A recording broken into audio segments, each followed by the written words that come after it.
CTV's Zayn Jinah is in Caledonia tonight. Zayn, give us some perspective on what's happening right now. Lisa, it's much quieter now. The OPP are still stationed here, changing out positions. There are still some onlookers, although some have started to leave. Some of the people we've spoken with say that it's a little frustrating, but something that they've been used to.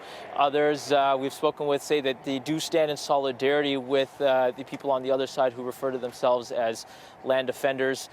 You can still feel kind of the remnants of the tension that was here before, but it is much quieter now, but in terms of any sort of activity, things have certainly settled down. Daryl, a helicopter was seen searching along the shoreline where the boy's body is believed to be under the ice. A dive team has been called in, but due to ice conditions, it's deemed unsafe and they haven't been able to go in. And a search boat has also been called in to help out with everything. And it was a unanimous decision, Tony. Students with medical conditions will be exempt, but alternatives like face shields will be explored for those who can't wear masks. According to police, one driver got out of her vehicle, approached another one, stuck her head inside and coughed in the driver's face and on the door handles. Apollo says it just wants to play new releases on its screens to better compete with large theater chains, giving local audiences a chance to choose where to watch movies. The ball python can be mistaken for the eastern milk snake, which is native to North America, but the difference is the eastern milk snake has a V shape on the back of its head, whereas the ball python doesn't.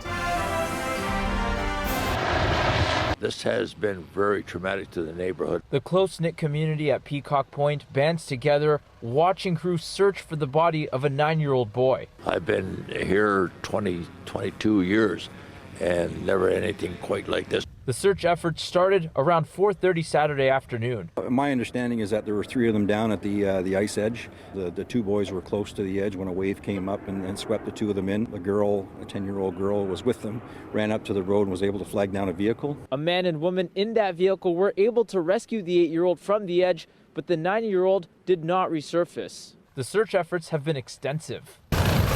We had Haldeman Fire Services here, paramedics were here obviously, numerous OPP members, Joint Rescue Coordination Center was here, along with the U.S.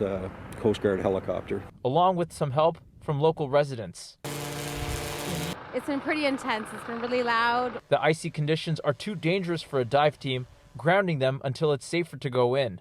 Force of Mother Nature on Lake Erie is nothing to mess with. We unfortunately had a westerly wind last night, shoving all the ice into the shore. That's where OPP believe the boy's body is. We want to get this done as soon as possible, just to give the family a little bit of some closure. And for the community. Our hearts are going out to the families. It could happen on the creeks and the waterways, and and unfortunately it's hit us here, and it's just heartbreaking. You're looking forward to it? Rob Connor is getting a new kidney from fellow firefighter Mike Wolf. We'll be bonded forever.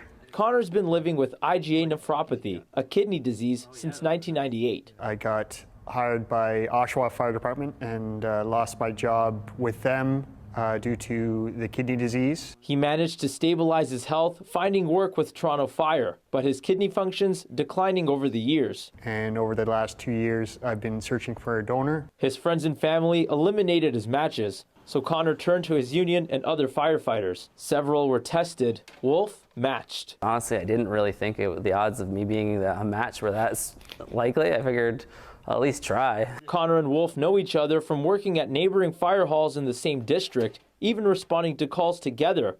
But outside of work, they weren't friends. I knew we had young kids, and if I was in his situation, I would hope someone would do the same for me, so I figured I'd look into it. The match testing process bringing them closer, forming a new friendship. We had a couple of appointments together. Now we text back and forth quite frequently. Their colleagues offering to help. Other firefighters have stepped up to cover my shifts, so it won't affect my pay or my sick time. What does a lion do?